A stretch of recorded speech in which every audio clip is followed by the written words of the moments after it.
اعوذ باللہ من الشیطان الرجیم بسم اللہ الرحمن الرحیم رب اشرح لی صدری ویسر لی امری واحلل عقدۃ من لسانی یفقہوا قولی واجعل لی وزیرا من اہلی ہارون اخی اشدد بہ اذری واشرکہ فی امری کی نسبحک کثیرا ونذکرک کثیرا انہوں بنا بصیرا۔ بسم اللہ الرحمن الرحیم۔ سورہ آل عمران آیت نمبر 54 سے 63 تک کا مطالعہ انشاءاللہ آج ہم کریں گے۔ ہم اس کا ترجمہ ایک دفعہ پہلے دیکھ لیتے ہیں۔ بسم اللہ الرحمن الرحیم۔ وَمَكَرُوا وَمَكَرَ اللَّهُ، اور خفیہ چال چلی انہوں نے، اور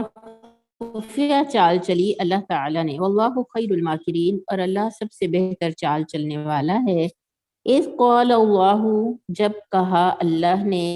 یا عیسیٰ، اے عیسیٰ، انی متوفیکا، بے شک میں تجھے پورا لے لوں گا، واپس لے لوں گا، ورافعکا، اور تجھے اٹھا لوں گا، بلند کر لوں گا، الیہ اپنی طرف، ومطہرکا، اور میں تجھے پاک کروں گا، من الذین، ان لوگوں سے، کفروا، جنہوں نے کفر کیا، وجاعل الذین اتبعوکا، اور بناؤں گا ان لوگوں کو جنہوں نے تیری پیروی کی، فوق الذین، غالب الذین، ان لوگوں پر، کفروا، جنہوں نے کفر کیا، الی یوم القیامتی، قیامت کے دن تک۔ یعنی میں تجھے، اللہ تعالیٰ نے، اس کا باب محاورہ یہ ہوگا کہ جب اللہ نے حضرت عیسیٰ علیہ السلام سے کہا کہ بے شک میں تجھے پورا واپس لے لوں گا اور تجھے اوپر اپنے پاس اٹھا لوں گا اور تجھے پاک کر دوں گا، یعنی ان کی صحبت سے، ان کے ساتھ رہنے سے، ان کی معیت سے، ان کے گندے ماحول میں ان کے ساتھ رہنے سے میں تجھے پاک کر دوں گا، اور میں ان لوگوں کو جو تیری پیروی کریں گے قیامت تک، ان لوگوں پر بالا دست رکھوں گا، الذین کفروا، جنہوں نے کفر کیا۔ فوق الذین کفروا، فوقیت کا لفظ آپ اردو میں بھی بولتی ہیں کہ میں ان سے بلند رکھوں گا جنہوں نے کفر کیا، الی یوم القیامتی، قیامت کے دن تک، ثم الی مرجعکم، پھر میری ہی طرف تمہیں لوٹنا ہے، فاحکم بینکم، تو میں فیصلہ کر دوں گا تمہارے درمیان، فیما کنتم فیہ تختلفون، ان چیزوں میں جن میں کہ تم اختلاف کرتے ہو۔ فَأَمَّا الَّذِينَ كَفَرُوا، تو وہ لوگ جنہوں نے کفر کیا، فَأُعَذِّبُهُمْ، تو میں انہیں عذاب دوں گا، عذاب شدیدہ، سخت عذاب، فی الدنیا والآخرہ، دنیا میں بھی اور آخرت میں بھی، وما لہم من ناصرین، اور ان کا کوئی مددگار نہیں ہوگا۔ وَأَمَّا الَّذِينَ آمَنُوا، اور وہ لوگ جو ایمان لائے، وَعَمِلُوا الصَّالِحَاتِ، اور جنہوں نے عمل صالح کیا، فَيُوَفِّيهِمْ، تو پورا دے گا ان کو، اجورہم، ان کا اجر، واللہ، اور اللہ لا یحب الظالمین، نہیں محبت کرتا ظالموں سے۔ ذالک نتلوہ، یہ وہ چیز ہے جو ہم آپ کو پڑھ کر سناتے ہیں۔ تلاوت کرنا بولتی ہے نا، تلا اس کا روٹ ورڈ ہے، نتلوہ، ہم پڑھ کر سناتے ہیں اس کو، علیکا، آپ پر، من الآیاتی، آیات میں سے، والذکر الحکیم، اور حکمت والی نصیحت ہے۔ ان مثل عیسیٰ، مثل عیسیٰ، بے شک مثال عیسیٰ علیہ السلام کی، عند اللہ، اللہ کے نزدیک، کمثل آدم، ایسے ہے جیسے آدم علیہ السلام کی، خلقہ من تراب، پیدا کیا اس کو، من تراب، مٹی سے، ثم قال، پھر کہا، لہو، اس کو، کن، ہو جا، فیکون، تو وہ ہو گیا۔ یعنی اللہ تعالیٰ نے جب انہیں مٹی سے پتلے کی شکل بنا لی تو کہا کہ ہو جا، کیا ہو جا، یعنی تو زندہ ہو جا، تو انسان بن جا، فیکون، تو وہ ہو گیا، یعنی وہ ایک زندہ جیتا جاگتا انسان بن گیا۔ الحق من ربک، یہ ہے اصل میں حق، الحق، حق ہے تیرے رب کی طرف سے، تیرے پروردگار کی طرف سے، یا ہم اس کا ترجمہ کریں گے کہ یہ ہے اصل بات، یہ ہے اصل حقیقت، جس میں پچھلے رکوع میں ہم نے پڑھا نا کہ جس میں وہ اختلاف کر رہے ہیں، تو یہ ہے اصل وہ چیز۔ فلا تکم من الممترین، تو آپ اب ان لوگوں میں سے مت ہونا جو شک کرنے والے ہیں۔ فمن حاجکا، پھر جو کوئی جھگڑا کرے آپ سے، فی ہی، اس مسئلے میں، من بعد ما جاءک من العلم، اس کے بعد جب کہ آپ کے پاس آ گیا علم، فقل، تو کہو، تعالو، آؤ، ندعو ہم بلائیں ابناءنا اپنے بیٹوں کو، و ابناءکم اور تم بلاؤ اپنے بیٹوں کو اور تمہارے بیٹوں کو، ونساءنا اور ہماری عورتیں، ونساءکم اور تمہاری عورتیں، وانفسنا اور ہم خود، اور وانفسکم اور تم سب بھی، ثم پھر نبتہل ہم دعا کریں، ہم مباہلہ کریں اصطلاح میں اس کو کہ آؤ ہم اور دعا کریں، فنجعل پھر ہم بنائیں یا ہم بھیجیں لعنت اللہ اللہ کی لعنت علی الکاذبین جھوٹوں پر، ان ھذا لہو القصص الحق بے شک یہ البتہ ایک حق بات ہے، وما من الہ الا اللہ کہ نہیں ہے کوئی الہ مگر اللہ، اللہ کے سوا اور کوئی الہ نہیں، وَإِنَّ اللَّهَ اور بے شک اللہ لہو العزیز الحکیم وہی البتہ غالب حکمت والا ہے، فَإِن تَوَلَّوْا پھر اگر وہ پھر جائیں، فَإِنَّ اللَّهَ تو بے شک اللہ علیم بالمفسدین جاننے والا ہے فساد کرنے والوں کو۔ یہاں تک کہ ہماری آیات کا ترجمہ مکمل ہو گیا ہے۔ ان آیات کو ایک دفعہ صرف عربی کو دیکھیے، وَمَكَرُوا وَمَكَرَ اللَّهُ، یہ اب اپنے ترجمے کو ذہن میں رکھ کے ان آیات کو دیکھنا ہے۔ وَاللَّهُ خَيْرُ الْمَاكِرِينَ اِذْ قَالَ اللَّهُ يَا عِيسَىٰ إِنِّي مُتَوَفِّيكَ وَرَافِعُكَ إِلَيَّ مطهرك من الذين كفروا وجاعل الذين اتبعوك فوق الذين كفروا إلى يوم القيامة ثم إلي مرجعكم فأحكم بينكم فيما كنتم فيه تختلفون۔ ان آیات کی عربی کو آپ ضرور ایک دفعہ یوں پڑھا کیجئے کہ آپ کو ترجمے کی اچھی طرح سے سمجھ آ جائے۔ تو دیکھیں آغاز آیات کا اس سے ہے وَمَكَرُوا وَمَكَرَ اللَّهُ، اور چال چلی انہوں نے اور چال چلی انہوں نے اللہ نے، اور اللہ تعالیٰ ہی سب سے بہتر چال چلنے والا ہے،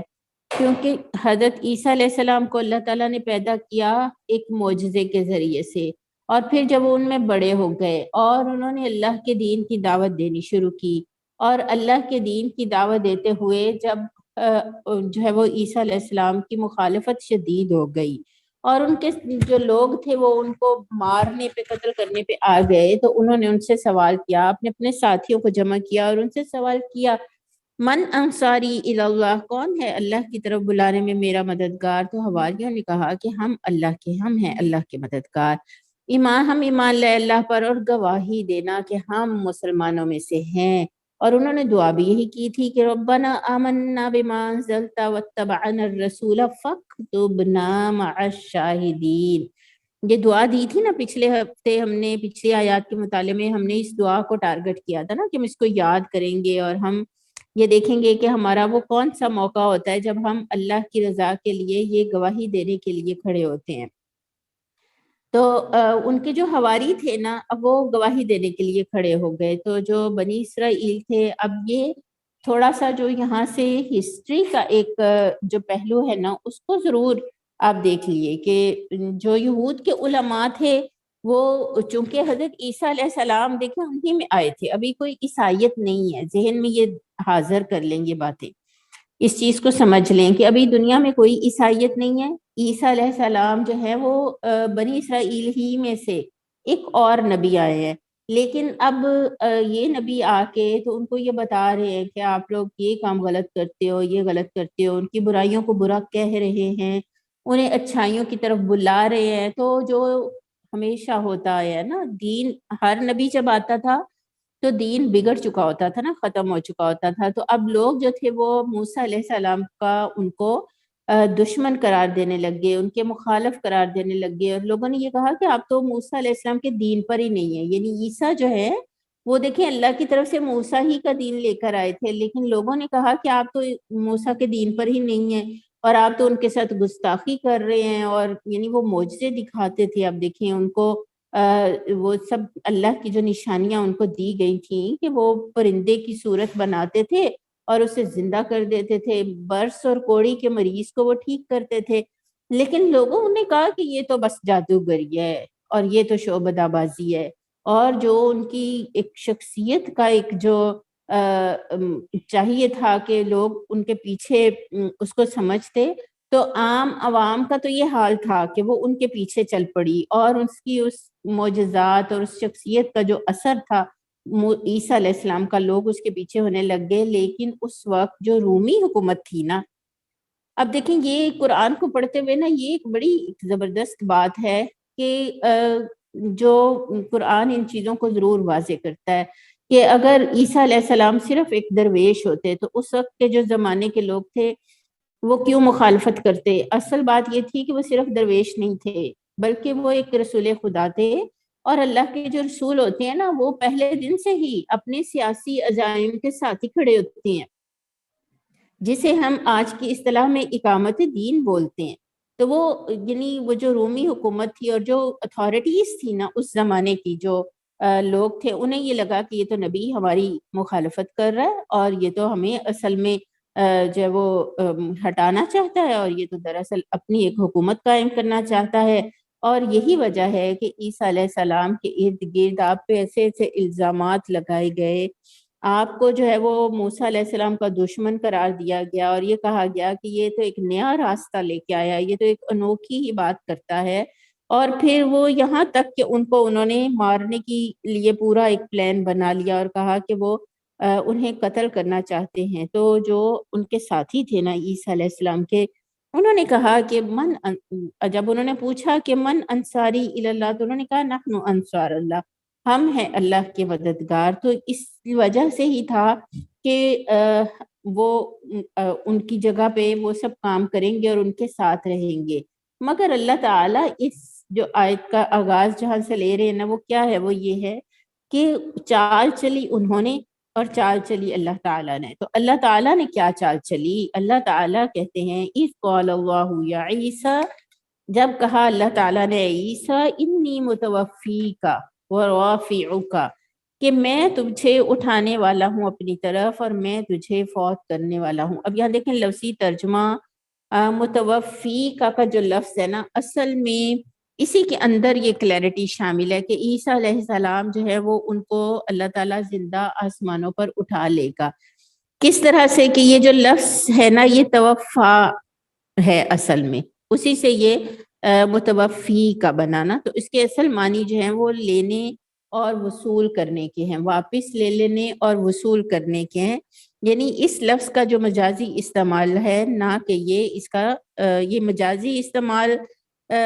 ہے، نہ کہ اصل لغوی معنی۔ یہاں یہ لفظ انگریزی لفظ ٹو ریکال کے معنی میں مولانا لکھتے ہیں کہ استعمال ہوا، یعنی کسی عہدہ دار کو اس کے منصب سے واپس بلا لینا۔ یعنی یہاں پہ متوفیقہ کا کیا مطلب ہوگا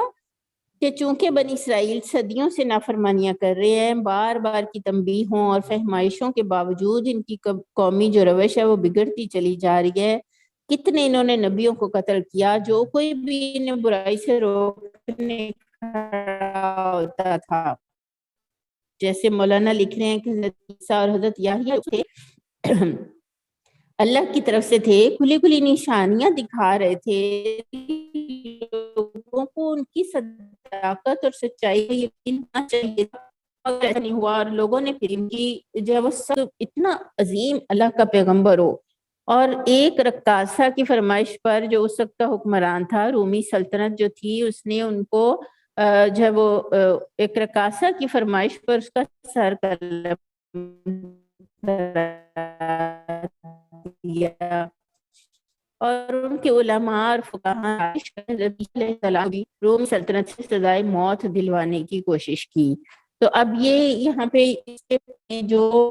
عیسائی اب ان کو یہ جو لوگ تھے ان کے سامنے کوئی بات کرنا جو تھا نا، ریئیکشن سامنے آ گیا تھا نا، اب اس الٹیمیٹ ریئیکشن کو جو ہے کے بعد لیے جانے کی اور اپنی طرف یہ دلیل دے رہا ہے کہ حضرت عیسیٰ علیہ السلام جو تھے وہ انہیں آسمانوں پر اٹھا لیا گیا تھا، تو اب ان کو دوبارہ جو ہے وہ زمین کے اوپر بھیجا جائے گا۔ اس لیے کچھ احادیث جو ہے نا وہ ہم یعنی یہ قیامت کی قریب کی نشانیوں میں سے ہوگا کہ عیسیٰ علیہ السلام دوبارہ زمین پر واپس بھی آئیں گے، اور پھر دوبارہ سے جب آئیں گے اپنی زندگی کی مدت پوری کریں گے اور پھر اللہ تعالیٰ ان کو موت دے دے گا۔ چنانچہ حضرت ابو ہریرہ رضی اللہ تعالیٰ عنہ سے روایت ہے کہ رسول اللہ صلی اللہ علیہ وسلم نے فرمایا، قسم ہے اس ذات کی جس کے ہاتھ میں میری جان ہے، وہ ضرور اتریں گے تمہارے درمیان ابن مریم حاکم عادل بن کر اتریں گے، پھر وہ صلیب کو توڑ ڈالیں گے اور خنزیر کو ہلاک کریں گے اور جنگ کا خاتمہ کریں گے۔ دوسری روایت میں حرب کی بجائے جزیہ کا لفظ ہے، یعنی جزیہ ختم کر دیں گے، مال کی وہ کثرت ہوگی کہ اس کا کوئی قبول کرنے والا نہ رہے گا، اور حالت یہ ہوگی کہ لوگوں کے نزدیک اللہ کے حضور ایک سجدہ کر لینا دنیا اور ما فیہا سے بہتر ہوگا۔ حضرت ابو ہریرہ ہی سے روایت ہے کہ نبی کریم صلی اللہ علیہ وآلہ وسلم نے فرمایا کہ تم کیسے ہوگے تم جبکہ تمہارے درمیان ابن مریم اتریں گے اور تمہارا امام خود تم ہی میں سے ہوگا، اور حضرت ابو ہریرہ سے روایت ہے کہ رسول اللہ صلی اللہ علیہ وآلہ وسلم نے فرمایا کہ عیسیٰ ابن مریم نازل ہوں گے، پھر وہ خنزیر کو قتل کریں گے اور صلیب کو مٹا دیں گے، اور ان کے لیے نماز جمع کی جائے گی، اور وہ اتنا مال تقسیم کریں گے کہ اسے قبول کرنے والا کوئی نہ ہوگا، اور وہ خراج ساقط کر دیں گے اور روحہ کے مقام پر منزل کریں گے، وہاں سے حج اور عمرہ کریں گے یا دونوں کو جمع کریں گے۔ ان راوی کو شک ہے کہ یہ یا تو وہ صرف حج یا عمرہ کریں گے یا وہ دونوں ہی کریں گے، عمرہ کے ساتھ حج کو جمع کریں گے۔ اچھا، اگلی حدیث بھی سن لیجئے۔ حضرت ابو ہریرہ رضی اللہ تعالیٰ عنہ ہی سے روایت ہے کہ نبی صلی اللہ علیہ وآلہ وسلم نے فرمایا، میرے اور ان کے درمیان یعنی عیسیٰ علیہ السلام کے درمیان کوئی نبی نہیں ہے، اور یہ کہ وہ اترنے والے ہیں، پھر جب تم ان کو دیکھو تو پہچان لینا۔ تو میں یہ سوچی تھی کہ ہم اب وہ دور ہے نا کہ ہمارے یہ سب نزدیک ہونے والا ہے، تو ہمیں ضرور ان سب چیزوں کو پڑھتے رہنا چاہیے کہ پھر جب تم ان کو دیکھو تو پہچان لینا۔ وہ ایک میانہ قد آدمی ہیں، رنگ مائل سرخی و سفیدی ہے، وہ زرد رنگ کے کپڑے پہنے ہوں گے، ان کے سر کے بال ایسے ہوں گے گویا اب ان سے پانی ٹپکنے والا ہے، حالانکہ وہ بھیگے ہوئے نہ ہوں گے۔ وہ اسلام پر لوگوں سے جنگ کریں گے، صلیب کو پاش پاش کر دیں گے، خنزیر کو قتل کریں گے، جزیہ ختم کریں دیں گے، اور اللہ ان کے زمانے میں اسلام کے سوا تمام ملتوں کو مٹا دے گا، اور وہ مسیح دجال کو ہلاک کر دیں گے، اور وہ زمین میں 40 سال ٹھہریں گے، پھر ان کا انتقال ہو جائے گا، اور مسلمان ان کی نماز جنازہ پڑھیں گے، یعنی وہ اپنی جو ان کی زندگی اللہ پاک نے لکھی ہوگی نا وہ اس وقت اس کو پورا کریں گے، اور پھر باقاعدہ ان کا انتقال ہوگا اور مسلمان نماز جنازہ پڑھیں گے اور دفن کریں گے۔ حضرت نواس بن سمعان کلابی قصہ دجال بیان کرتے ہوئے روایت کرتے ہیں کہ اس اثناء میں دجال یہ کچھ کر رہا ہوگا، اللہ تعالیٰ مسیح ابن مریم کو بھیج دے گا، اور وہ دمشق کے مشرقی کنارے میں سفید مینار کے پاس زرد رنگ کے 2 کپڑے پہنے ہوئے ہوں گے، 2 فرشتوں کے بازوؤں پر اپنے ہاتھ رکھے ہوئے اتریں گے، جب وہ سر جھکائیں گے تو ایسا محسوس ہو رہا ہوگا کہ قطرے ٹپک رہے ہیں، اور جب سر اٹھائیں گے تو موتی کی طرح قطرے ڈھلکتے ہوئے نظر آئیں گے۔ ان کی سانس کی ہوا جس کافر تک پہنچے گی وہ ان کی حد نظر تک جائے گی، اور وہ زندہ نہ بچے گا، پھر دجال ان کا پیچھا کرے پھر وہ ابن مریم جو ہوں گے وہ دجال کا پیچھا کریں گے اور لد کے دروازے پر اسے جا پکڑیں گے اور قتل کر دیں گے۔ تو لد جو ہے نا اب وہ فلسطین کے سرحد کے اوپر قائم ایک شہر ہے باقاعدہ جو اسرائیل کا حصہ ہے، اور لد کو انہوں نے باقاعدہ اگر آپ اس کو گوگل کریں اور اس کی تصویر دیکھیں تو آپ کو یہ اندازہ ہوگا انہوں نے وہاں پہ باقاعدہ اس کی تیاری کی ہوئی ہے کہ، اور وہ یہ سمجھتے ہیں آج کے یہودی یہ سمجھتے ہیں کہ عیسیٰ علیہ السلام اتریں گے تو وہ ان میں سے ہوں گے اور وہ ان کی قیادت کریں گے، جبکہ عیسیٰ علیہ السلام نبی کریم صلی اللہ علیہ وسلم کی امت میں سے اتریں گے۔ دیکھیں آپ نے پیچھے میں نے ایک حدیث پڑھی ہے تو آپ نے پڑھا نا کہ تم ہی میں سے ابن مریم اتریں گے اور تمہارا امام اس وقت خود تم میں سے ایک ہوگا، اور وہ امام مہدی ہوں گے نا، جو احادیث سے ہمیں پتہ چلتا ہے کہ وہ امام مہدی ہوں گے۔ حضرت عائشہ رضی اللہ تعالیٰ عنہ دجال کے قصے میں روایت کرتی ہیں کہ پھر عیسیٰ علیہ السلام اتریں گے اور دجال کو قتل کریں گے۔ اس کے بعد عیسیٰ علیہ السلام 40 سال تک زمین میں ایک امام عادل اور حاکم منصف رسول اللہ صلی اللہ علیہ وسلم کے غلام، آزاد کردہ غلام روایت کرتے ہیں کہ حضرت عیسیٰ علیہ السلام نازل ہوں گے اور اللہ تعالیٰ دجال کو عفیق کی گھاٹی کے قریب ہلاک کر دے گا۔ تو میری عزیز بہنوں، ان تمام احادیث سے آپ کو یہ اندازہ ہوتا ہے کہ وہ تقریباً 3000 سال پہلے، نبی صلی اللہ علیہ وسلم کے آنے سے 2000 سال پہلے، اب 1400 جو ہے وہ میرے خیال 29 ہے، کچھ 42-43 چل رہا ہے شاید اس وقت۔ تو اس یعنی یہ 1450 سال کہہ لیں اور 2000 سال نبی صلی اللہ علیہ وسلم سے پہلے کہہ لیں تو 3500 سال پہلے عیسیٰ علیہ السلام جو ہے وہ اس دنیا میں آئے اور بغیر باپ کے اپنی ماں کے وطن سے پیدا ہوئے، اور وہی عیسیٰ علیہ السلام ہیں جو قیامت کے قریب اللہ تعالیٰ جنہیں دوبارہ دنیا میں اتارے گا، اور ان کا جو نزول ہے وہ دمشق کی جامع مسجد کے ایک مینارے پر نام اترے گا جس کا نام منارۃ المسیح ہے، اور وہ ایک ایسے دجال اکبر کے کو آپ کہیں گے اسے ختم کرنے کے لیے دنیا میں آئیں گے جو اپنی ڈپلومیسی، اپنی جنگی طاقت کی وجہ سے مسلمانوں کے لیے بہت بڑا خطرہ بنا ہوگا۔ اللہ تعالیٰ اس وقت مسلمانوں کی مدد کے لیے عیسیٰ علیہ السلام کو نازل کریں گے، اور اب جب مسلمان اس وقت جو ہوں گے وہ ان کے ساتھ مقابلے کے لیے نکلیں گے، اور لد جو پہاڑی ہے اس کے قریب دجال کے ساتھ ایک آخری معرکہ ہوگا۔ اب یہ لد جو ہے وہ فلسطین میں اسرائیلی ریاست کا جو دارالسلطنت ہے تل ابیب سے کچھ میل کے واقع پر ہے، اور یہودیوں نے وہاں ایک بہت بڑا ایئرپورٹ بھی بنایا ہوا ہے، اور وہاں انہوں نے بہت بڑی جو مقدار میں وہ ایک جھاڑی بھی وہاں پہ لگائی ہوئی ہے، جو جس کے پیچھے یہودی جو ہے وہ سمجھتے ہیں کہ وہ جھاڑی ان کو جو ہے وہ پناہ لے گی دنیا میں۔ اب یہ سارے جو واقعات حدیث میں آپ کے سامنے میں نے رکھے، دنیا کے اندر اس میں اب پھر اس کے بعد بہت بڑے بڑے فتنے اٹھے، کئی لوگوں نے اٹھ کے تو جو ہے وہ اپنے لیے دعوے کیے کہ وہی امام مہدی ہیں، کئیوں نے کہا کہ یہ تو لدھیانہ ہے اصل میں، استغفر اللہ، پاکستان کے اندر، اور اس طرح کے کئی لوگ کئی کسی نام سے۔ اچھا، اب ہمارے لیے سمجھنے کی جو بات ہے نا وہ یہ ہے کہ اللہ تعالیٰ جو ہے وہ اس ساری اس میں جو وعدے کر رہے ہیں نا عیسیٰ علیہ السلام کے ساتھ کہ وہ جتنی مرضی کوشش کر لیں وہ ساری اس وقت کی سلطنتیں اکٹھی ہو جائیں، وہ سب مل کے اس کے خلاف فیصلہ کریں،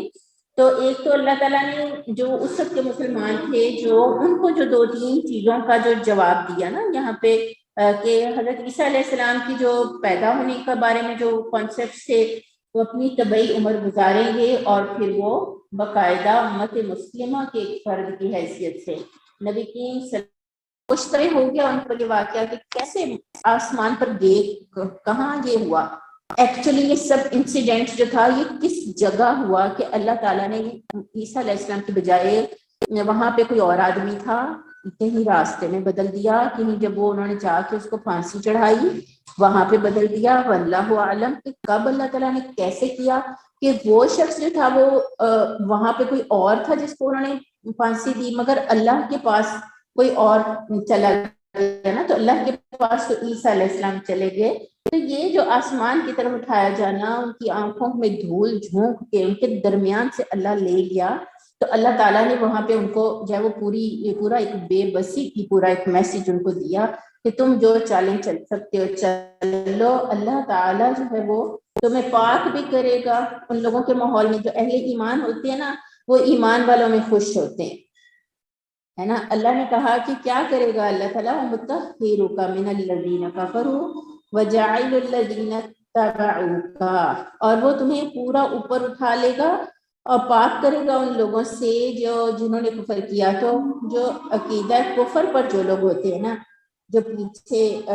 یعنی کہ جن کا کفر انسانوں کو پریشان کرتا ہے، اس کے دائیں بائیں، اس کے بچے، اس کے بہن بھائی، اس کے عوام الناس، جتنا وہ کفر کے راستے پہ چل رہے ہوتے ہیں نا، تو پیغمبر خدا تو پوری سری نظر سے یہ دیکھ رہا ہوتا ہے کہ اس لوگوں کا انجام کیا ہونا ہے، تو وہ بہت پریشان ہوتے ہیں، بہت اپسیٹ ہوتے ہیں. تو اللہ نے کہا میں تجھے پاک کر دوں گا، میں تجھے اوپر لے جاؤں گا، ان سب سے میں تجھے اٹھاؤں گا، اور تیری جو پیروی کرنے والے ہوں گے قیامت کے دن تک انہیں کے اوپر ہی رکھوں گا، اور پھر تم میرے پاس آؤ گے، اور پھر میں فیصلہ کروں گا کہ تمہارے درمیان جو اختلاف ہے. اب دیکھیں اختلاف کیا ہے. اب آپ کے کرنے کا کام یہ ہے کہ آپ نے عیسائیت پہ کچھ نہ کچھ ریسرچ کرنی ہے. آج کے دور میں عیسائیت کے کون کون سے عقیدے ہیں، جو پروٹیسٹنٹ ہیں وہ کون سے ہیں، اور وہاں عیسائیوں میں بھی 2-3 طرح کے مسلک ہیں. جیسے مسلمانوں میں ہے نا، کوئی اہل سنت والجماعت ہے، اور کوئی اہل حدیث ہے، کوئی جدید ہے، کوئی. تو عیسائیت میں بھی اسی طرح.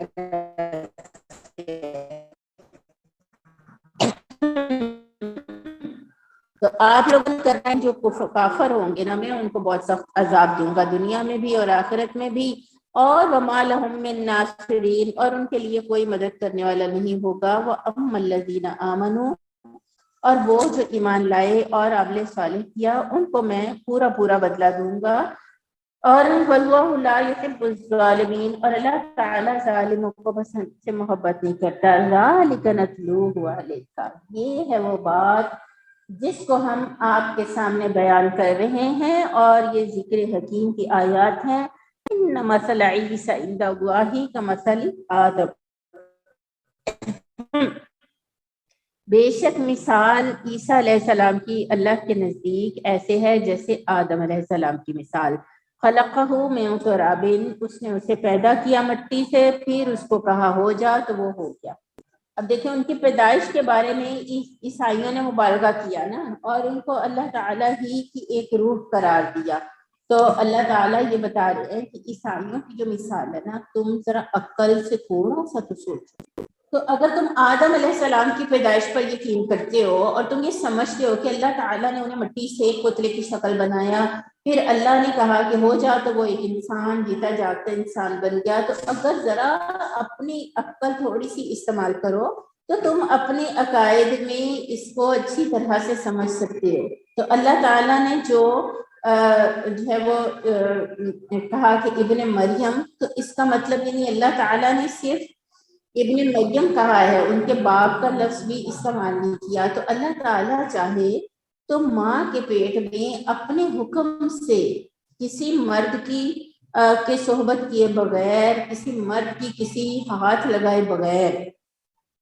جب ایک مرد آپ دیکھیں ایک عورت سے صحبت کرتا ہے تو وہ عورت کے رحم میں سینکڑوں اس کے سپرمز ہوتے ہیں جو وہ چھوڑ دیتا ہے، اور ان سپرمز کے ساتھ اگر اللہ تعالیٰ چاہے تو کتنے بچے ایک ماں کے پیٹ میں پیدا کر سکتا ہے. لیکن اس میں الہی یہ ہوتا ہے نا کہ کون سا بچہ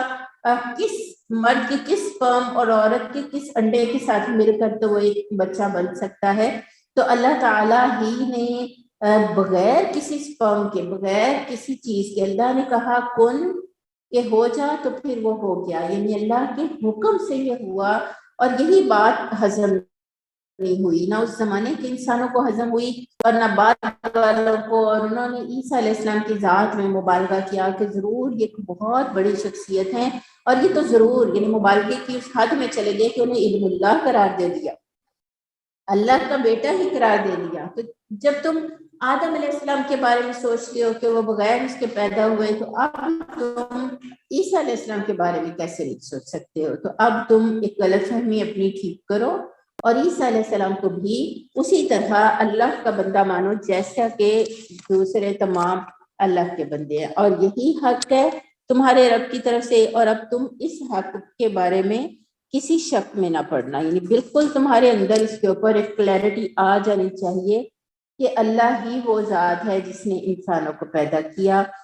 اور اللہ تعالیٰ ہی ہمیشہ ان کو باقی رکھنے والا ہے. تو اللہ تعالیٰ کی ذات پر یہ ایمان اور یہ ریسرچ آپ کی، یہ جو اس کا واقعہ ہے ایک، انشاءاللہ اس کو ہم اگلی دفعہ پڑھیں گے. یہاں تک میں اس کو چھوڑ رہی ہوں. اگلی بات جو ان کی کلیئر کی جا رہی ہے وہ یہ ہے کہ مسیح علیہ السلام کی الوہیت کا اعتقاد تمہارے اندر جن وجوہ سے پیدا ہوا ہے ان میں سے کوئی ایک وجہ بھی اس اعتقاد کے لیے ٹھیک نہیں ہے۔ ایک انسان تھا جس کو اللہ تعالیٰ نے اپنی مصلحتوں کے تحت سمجھا کہ وہ اسے غیر معمولی طریقے سے پیدا کر دے اور ایسے معجزے عطا کرے جو نبوت کی صریح علامات ہوں، اور منکرین حق کو اسے صلیب پر نہ چڑھانے دے بلکہ اسے اپنے پاس اٹھا لیا، تو مالک کو اختیار ہے وہ اپنے جس بندے کو جس طرح چاہے استعمال کرے۔ یہ سب باتیں دیکھ کے بھی تم یہ نتیجہ کیسے نکال سکتے ہو کہ وہ اللہ کا بیٹا تھا یا اس کی ملکیت میں شریک تھا؟ دوسرا اہم نقطہ یہ ہے جو بات ان کو سمجھائی گئی ہے وہ یہ کہ مسیح علیہ السلام جس چیز کی طرف دعوت دینے آئے تھے، دیکھو اصل بات یہ ہے کہ وہ وہی چیز ہے جس کی طرف اب سیدنا محمد صلی اللہ علیہ وسلم دعوت دے رہے ہیں۔ دونوں کے مشن میں کوئی فرق نہیں ہے۔ تیسرا بنیادی نقطہ اس تقریب کا یہ ہے کہ مسیح علیہ السلام کے بعد ان کے حوالیوں کا مذہب بھی یہی اسلام ہے جو قرآن پیش کر رہا ہے۔ بعد کی عیسائیت نے نہ وہ تعلیم رہی اس میں جو عیسیٰ علیہ السلام نے دی تھی، اور نہ اس کے فالوورز ہی اصل میں وہ حواری ہیں، بلکہ اصل حواری وہی ہیں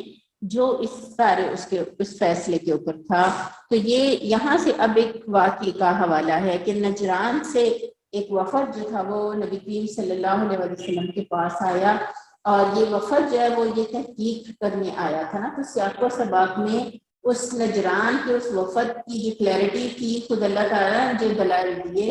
اور پھر کہا کہ آپ ان کو مباہلے کی دعوت دیں۔ یہ جو ابتحال ہونا ہے نا، اس کا مطلب دعا اور تذرع ہوتے ہیں، یعنی آؤ اور ہم دونوں مل کے نا گڑ گڑا کے اللہ سے یہ دعا کریں